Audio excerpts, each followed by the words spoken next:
বন্ধুরা আজকের এই ভিডিওটা বানানোর উদ্দেশ্য একটাই, তোমাদের মধ্যেই যারা যারা বিভিন্ন সরকারি চাকরির পরীক্ষার জন্য প্রিপারেশন নিচ্ছ অথবা যত আমাদের সরকারি ব্যাংকের চাকরির পরীক্ষা হয় তার জন্য প্রস্তুতি নেবে বলে ভাবছো অথবা অলরেডি প্রস্তুতি নিচ্ছ, তোমরা যাতে সবসময় কনফিডেন্ট ফিল করতে পারো, সবসময় মোটিভেটেড থাকতে পারো এবং নিজেদের প্রিপারেশন জার্নিটাকে যাতে এনজয় করতে পারো, তার জন্যই আজকের এই ভিডিওটা বানানো।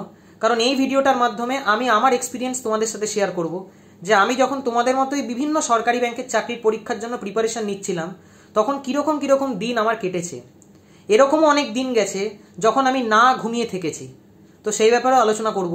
সবার প্রথমে বন্ধুরা তোমাদের একটা জিনিস মাথায় রাখতে হবে যে যখনই তোমরা কোনো কম্পিটিটিভ এক্সামের জন্য প্রিপারেশন নিচ্ছ অথবা যত আমাদের সরকারি ব্যাংকের চাকরির পরীক্ষা হয় তার জন্য প্রস্তুতি নিচ্ছ, সেইখানে সাকসেস রেট 1 থেকে 2%ই হয়, বাকি 98 থেকে 99%ই ফেলিওরই হয়।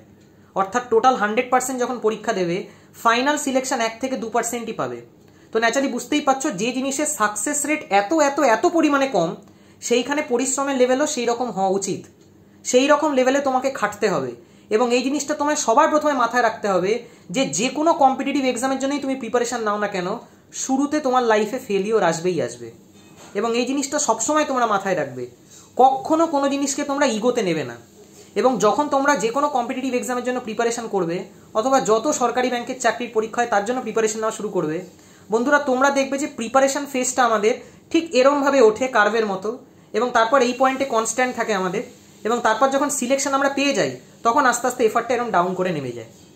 এই যে আস্তে আস্তে আস্তে আস্তে প্রিপারেশন ফেজটা যে উঠছে, এই ওঠাটা হচ্ছে তোমার এফার্টও বাড়বে। অর্থাৎ যখন তুমি যে কোনো সরকারি ব্যাংকের চাকরির পরীক্ষার জন্য প্রিপারেশন নেওয়া শুরু করবে তখন আস্তে আস্তে আস্তে আস্তে ধীরে ধীরে ধীরে ধীরে ধীরে ধীরে ধীরে ধীরে তোমার এফার্ট বাড়তে থাকবে। একটা পয়েন্ট এমন আসবে যখন তুমি তোমার প্রিপারেশনের মাঝামাঝি জায়গায় থাকবে এবং সেই পয়েন্ট থেকে তোমার আসল খাটা শুরু হবে, যে তুমি কত পরিশ্রম করছো, কত পরিমাণে তুমি খাটছো, সেই জিনিসটা তার উপর ডিপেন্ড করবে। কারণ তুমি অলরেডি সেই প্রিপারেশন ফেজের মাঝখানে চলে গেছো, তুমি জানো আমাকে কি করতে হবে এবং কি করতে হবে না, কীরকমভাবে আমাকে প্রস্তুতি নিতে হবে। এবং বন্ধুরা আমারও এরকম সময় গেছে যখন যে পয়েন্টে আমি ছিলাম সেই পয়েন্ট থেকে এফার্টটা কনস্ট্যান্ট ছিল। অর্থাৎ এরকমও অনেক রাত গেছে যখন না ঘুমিয়ে কাটিয়েছি, এবং তার পেছনে একটাই কারণ, যাতে পরীক্ষাটা ক্লিয়ার করতে পারি। তো ন্যাচারালি তোমাদেরও এফার্টটা একটা টাইমের পর কনস্ট্যান্ট হয়ে যাবে, অর্থাৎ সেই অনুযায়ী তুমি খাটবে, টাইমের কোনো খেয়াল থাকবে না। কারণ যখন তুমি একটা কোনো কম্পিটিটিভ এক্সামের জন্য প্রিপারেশন নিচ্ছ তোমার সময় ভুলে যেতে হবে তোমাকে, যে কতটুকু আমি জাগলাম, কতটুকু আমি পড়লাম, কতটুকু আমি ঘুমালাম। যখন এই ক্যালকুলেশনটা তুমি পুরো ভুলে যাবে না, যখন তুমি তোমার ফোকাস পয়েন্ট একদম টপ লেভেলে রিচ করে যাবে, যে কত ঘন্টা পড়ছি সেটার কোনো খেয়ালই নেই, তার মানে তুমি বুঝবে তুমি ঠিকঠাক রাস্তায় আছো, মানে তুমি সেই লেভেলে পড়াশোনা করছো। যখন তোমার মনে হবে যে পড়াশোনা কতটুকু করলাম সেটা বুঝতেই পারলাম না, এবং যখন তোমার এফার্ট এরকমভাবে কনস্ট্যান্ট হয়ে যাবে, মানে তুমি যখন এইটাই বুঝতে পারবে না যে আমি কতটা পড়লাম, কতটা শুলাম, কতটা ঘুমালাম, যখন অন্য জিনিসকে তুমি প্রায়োরিটাইজ কম করবে, যখন তোমার একটাই জিনিসের ওপর প্রায়োরিটি থাকবে যে যা আমার সিলেবাস আছে, যা আমার এক্সাম আছে, সেই এক্সামটা আমাকে ক্লিয়ার করতে হবে, তার জন্য আমার যতক্ষণ পড়া উচিত ততক্ষণ আমাকে পড়তে হবে। কারণ সেই জিনিসটা তোমাকে বিল্ড আপ করতে হবে, কারণ তোমাকে বাকি ক্যান্ডিডেটদেরকে ছাড়িয়ে উঠতে হবে। তো ন্যাচারালি তোমার পরিশ্রম কি লেভেলে হচ্ছে সেইটার যখন কোনো ক্যালকুলেশনই থাকবে না, যে আমাকে এটা পড়তে হবে তো পড়তে হবে, আমাকে এটা করতে হবে তো করতে হবে, তার জন্য যত পরিশ্রমই আমাকে করতে হোক না কেন আমি সেটার জন্য তৈরি আছি, আমি যে কোনো টাইমে অ্যাভেলেবেল আছি, তার মানে তুমি বুঝবে তোমার প্রিপারেশন একদম রাইট ট্র্যাকে আছে এবং তুমি প্রিপারেশনটাকে এনজয় করছো। বন্ধুরা প্রথম প্রথম খুব কষ্ট হবে, এবং সেটা আমার সাথেও হতো। প্রথম প্রথম মনে হতো আর পড়তে পারছি না, আর ভালো লাগছে না, এবার ছেড়ে দিই, এবার ছেড়ে দিই। কিন্তু যখন প্রিপারেশনে তুমি মিডিল পয়েন্টে চলে আসবে না, তখন তোমার পরিশ্রম বলে কিছু মনেই হবে না, যে হ্যাঁ এটা আমাকে করতে হবে তো করতে হবে, আমি করে যাচ্ছি নিজের মতো। টাইমের কোনো খেয়াল নেই, একটাই শুধু খেয়াল যে হ্যাঁ এটা আমাকে শেষ করতে হবে, এটা আমাকে কমপ্লিট করতে হবে, যাতে আমি পরীক্ষায় ভালো পারফর্ম করতে পারি, যাতে এই রিলেটেড আমাকে যা কোশ্চেন দেবে যাতে সেটাকে আমি নামাতে পারি। এবং যখন এরকম কনস্ট্যান্ট এফার্ট লাগাতে লাগাতে একটা টাইম এমন আসবে যে যখন মনেই হবে না যে আর পরিশ্রম হচ্ছে, কারণ তুমি যত ঘন্টা পড়ছো সেটার যখন কোনো রেকর্ডই নেই, তখন তোমার মনেই হবে না, মাথার থেকেই উড়ে যাবে যে তুমি কি পরিমাণ পরিশ্রম করছো। তুমি কিন্তু প্রচণ্ড খাটনি খাটছো, তুমি কিন্তু প্রচণ্ড পরিশ্রম করছো, কিন্তু তার কোনো ক্যালকুলেশনই নেই তোমার মাথার মধ্যে। তখন তুমি দেখবে তুমি তোমার প্রিপারেশনকে এনজয় করছো, এবং যখন তুমি তোমার প্রিপারেশনকে এনজয় করছো তার মানে তুমি ভাববে তুমি একদম কাছাকাছি চলে এসছো সাকসেসের, মানে তোমাকে কেউ হারাতে পারবে না। এই যে 1 থেকে 2%-এর যে কথাটা প্রথমে আমি বললাম, এই 1 থেকে 2%-এর মধ্যে আসা খুব সোজা। যখন তুমি তোমার প্রিপারেশনের সেই টপ লেভেলে রিচ করে যাবে, যখন তোমার প্রিপারেশন কি লেভেলে যাচ্ছে, অথবা কতটা পরিমাণে তুমি খাটছো, কতটা পরিমাণে পরিশ্রম করছো, সেটার যখন ক্যালকুলেশন তোমার মাথায় থাকবে না, যে কত ঘন্টা আমি পড়লাম অথবা কত ঘন্টা আমি ঘুমালাম, এগুলো যখন কোনো হিসাব থাকবে না তোমার হাতে, তখন তুমি জানবে তুমি একদম সাকসেসের কাছাকাছি চলে এসছো এবং তারপরেই তোমার পরীক্ষা ক্লিয়ার হবে। এবং বন্ধুরা, হঠাৎ করে, এবং আমি আবারও বলছি, হঠাৎ করে দেখবে একদিন এক্সাম ক্লিয়ার হয়ে গেছে। মানে তুমি বিশ্বাসই করতে পারবে না যে পরীক্ষাটা ক্লিয়ার হয়ে গেল। তোমার মনে হবে হয়তো আমার পরীক্ষা ক্লিয়ার হবে না, কিন্তু দেখবে হঠাৎ করে একদিন এক্সাম ক্লিয়ার হয়ে গেছে। এবং একবার সিলেকশন পাওয়ার পরে তুমি যখন আগের দিনগুলোকে রিকালেক্ট করবে যে আগে আমি কিরকম পরিশ্রম করতাম, কিরকম খাটতাম, তখন তোমার সেই জিনিসগুলো ভেবে হাসি পাবে যে কি পরিমাণ পরিশ্রম করেছি, কি পরিমাণ খাটনি খেটেছি, যেটার কোনো রেকর্ডই ছিল না, যেটার কোনো ক্যালকুলেশনই ছিল না। কারণ আমাকে খাটতে হবে, তো আমি খেটে গেছি। আমি সময়ের কোনো চিন্তা করিনি, বাকিরা সবাই মজা করছে, আমি করিনি। আমি আমার নিজের পরিশ্রম চালিয়ে গেছি। বন্ধুরা, একটা জিনিস সবসময় মাথায় রাখবে যে দুনিয়াতে এমন কোনো জিনিস নেই সেটা তুমি যদি চেষ্টা করো তাহলে সেটা তুমি পাবে না, এরকম হতে পারে না। বিশেষ করে তুমি যদি কম্পিটিটিভ এক্সামের প্রিপারেশন নাও, তুমি যত বাজে স্টুডেন্টই হও না কেন, তুমি তোমার গ্র্যাজুয়েশনে খুব খারাপ স্টুডেন্ট ছিলে, চাই তুমি হায়ার সেকেন্ডারিতে খুব বাজে পারফর্ম করেছো, চাই তুমি মাধ্যমিকে খুব বাজে পারফর্ম করেছো, কিচ্ছু ম্যাটার করে না। তুমি যদি তোমার কম্পিটিটিভ এক্সামের প্রিপারেশনটা সেই লেভেলে নাও, কারণ সেটা তোমার কাছে আরেকটা সুযোগ। কারণ গ্র্যাজুয়েশনে বিশাল কিছু নম্বর পেতে হবে এরকম কোনো রিকোয়ারমেন্ট থাকে না আমাদের ব্যাংকিং এক্সামে।